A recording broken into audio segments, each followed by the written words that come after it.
ബാലചന്ദ്രൻ്റെ വീട് ഇപ്പോൾ ഒരു സ്വർഗം പോലെയാണ്. 4 മക്കളും മത്സരിച്ച് സ്നേഹിച്ചുകൊണ്ടിരിക്കുകയാണ്. എല്ലാവരും അങ്ങോട്ടും ഇങ്ങോട്ടും പരസ്പരം താങ്ങും തണലുമായിട്ട് സന്തോഷമായിട്ട് പോയിക്കൊണ്ടിരിക്കുകയാണ്. ബാലചന്ദ്രനും അതൊക്കെ വളരെ കൃത്യമായിട്ട് തന്നെ മനസ്സിലാവുന്നുണ്ട്. അതിനിടയ്ക്ക് ബാലചന്ദ്രൻ ബബിതേനെ കളിയാക്കുന്നൊക്കെയുണ്ട്. ഓ അപ്പോൾ ബബിത ചോദിക്കും, അച്ഛൻ എന്നെ കളിയാക്കുകയാണല്ലേ? ബാല അതുപോലെ പറയുന്നുണ്ട്, ഓ നിങ്ങൾ വെയ്യാണ്ട് ഇരിക്കുമ്പോഴൊക്കെ പരസ്പരം മത്സരിച്ചിട്ടാണ് ഒരാളെ ശുശ്രൂഷിക്കുന്നത്. ഞാനൊരു ഹാർട്ട് അറ്റാക്കായി വന്ന് കിടക്കുമ്പോൾ ഒരാൾ പോലും എന്നെ നോക്കാനുണ്ടായിരുന്നില്ല. അപ്പോൾ ഈ ആഴ്ചകളിൽ നടന്നത് എന്തെന്ന് വെച്ചാൽ, അലീന ഉപദേശിച്ചത് പ്രകാരം രോഹിത്ത് വൈജയെ പോയി കാണും. വൈജയെയും ബാലേന്ദ്രനെയും പോയി കണ്ട് മാപ്പ് പറയും.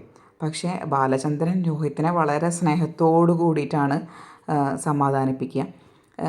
പക്ഷേ വൈജ പറയുന്നത്, ഓ ആൺകുട്ടികളല്ലേ, ഇതൊക്കെ ചെറിയ തെറ്റുകളൊക്കെ എന്തായാലും സംഭവിക്കും, അതൊന്നും കാര്യമുള്ളതല്ല.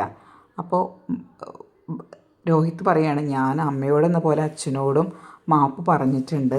ഓ നീ ആ അലീനെ പറഞ്ഞ വാക്ക് കേട്ടിട്ടാവും അച്ഛനോട് പോയി മാപ്പ് പറഞ്ഞിട്ടുണ്ടാവുക അല്ലേ?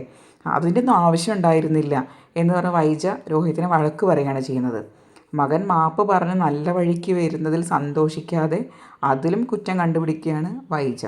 അതുപോലെ അലീനയ്ക്ക് പനിയൊക്കെയാണ്. പനി പിടിച്ചപ്പോൾ ഡോക്ടറെ വിളിക്കാനും ചുക്ക് കാപ്പി ഉണ്ടാക്കി കൊടുക്കാനും മരുന്ന് തലവേദനയ്ക്കുള്ള ബാം പുരട്ടി കൊടുക്കാനൊക്കെ മുൻപിൽ നിൽക്കുന്നത് ബബിതയാണ്.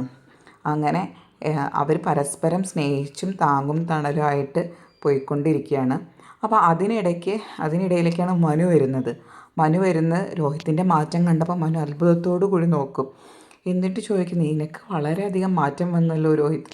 അപ്പോൾ രോഹിത് പറയും, അത് അലീന ചേച്ചി തിരിച്ചു കൊണ്ടുവന്ന ജീവിതമാണ് മനുവേട്ട, അലീന ചേച്ചിക്കാണ് ഇതിൻ്റെ എല്ലാ ക്രെഡിറ്റും എന്ന് പറഞ്ഞ് രോഹിത്ത് വിനയത്തോടു കൂടി മാറുന്നതാണ് കാണുന്നത്.